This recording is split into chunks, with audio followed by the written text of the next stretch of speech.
Thank you for joining me. Welcome to Healing the Divide. As we always point out, it's produced by Methodology Books, and our responsibility is the bigger picture, so we're never talking to you about news and politics for the sake of discussion. This brief message to the black community is based on something that's really heavy with me, and I've had a lot of conversations with people on the ground about the current upcoming elections, and a lot of people, their response to Kamala Harris is they don't like her and they have all different type of reasons to not like her. And for me, I have no intention to tell anybody to like her or to assess that, but I want to say something from another angle. Black folks, we need to wake up. We could very well be in the same situation in America till the day of judgment. We can go to the day of judgment still trying to establish our place and getting our rights, because we are some of the most self-defeating people. When people talk about Kamala Harris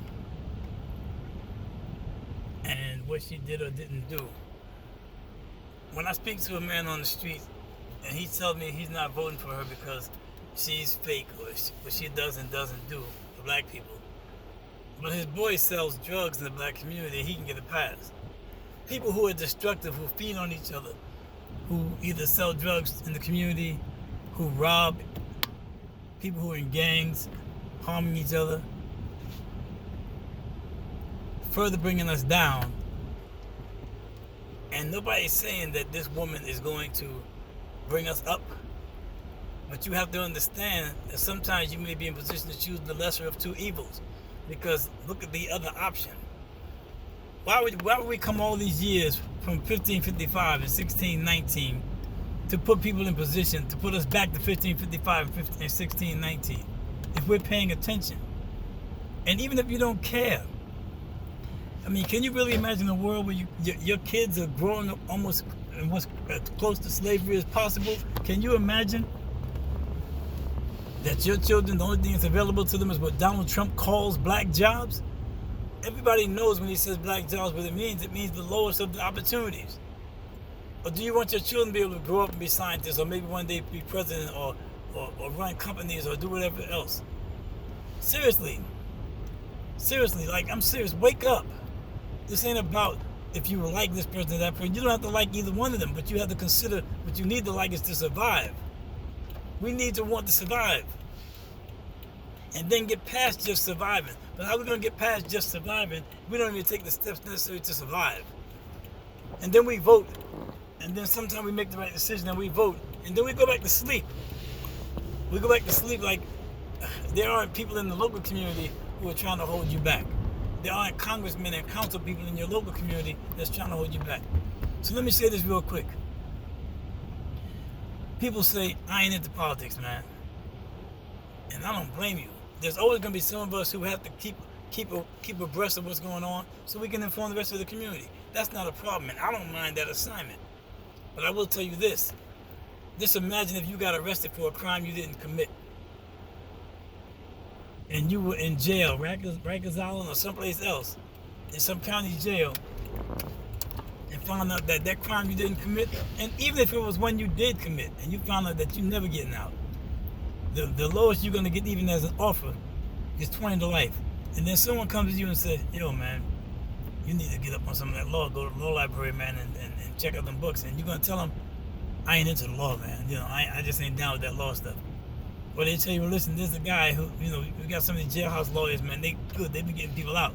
You're going to answer that by saying, I ain't into the law? So no, you don't have to be into politics, but what you should do is be into survival and use as much as you need to know about what's going on with the politics, and then keep it moving. Because everything that affects your life is connected in some way to the politics. The fact your rent keeps going up is connected to politics. The fact that you find in the situation with gas, presidents ain't making the gas go up and down. These people are price gouging. So the person in position that can make a difference is a president. Either they can allow these people, these oil companies, to keep price gouging, allow these landlords to keep jacking you up, or choose the one that's not. So you might not like this person for that particular policy, but you're gonna choose someone and who represents a whole group of people who are bigoted and full of hate, and allow them to be elected because you're not going to vote for the other person? Where's the sense in that? Keep looking at your children and show your children you're not going to do anything about their future. Keep looking at your children and your grandchildren and tell them you're not going to do anything to participate in seeing so that they have a better future. Or at least they have a chance to survive in 4 more years. That you're not going to choose somebody that at least you can beef with them and possibly get some changes. Instead, you're going to let them, your children and grandchildren be subject to these people. This is why I wrote about this in the book, Florida's where the DeSantis presidential dream goes to die. Because people are talking about Project 2025, but that's just a name. You can get rid of the name because the plan just got a name because they want to do it in 2025. But the plan has always been in place. You really got to pay attention.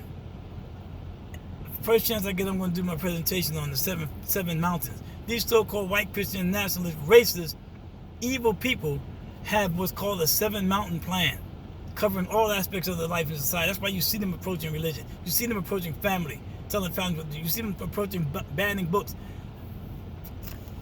Just open your eyes. Like one time, make a concerted decision that you're not going to just go with everything people saying on social media and everything you're hearing on the streets, and go with what's best for your family and your children. And that is to understand that next time these people get an opportunity, they're never going to let go.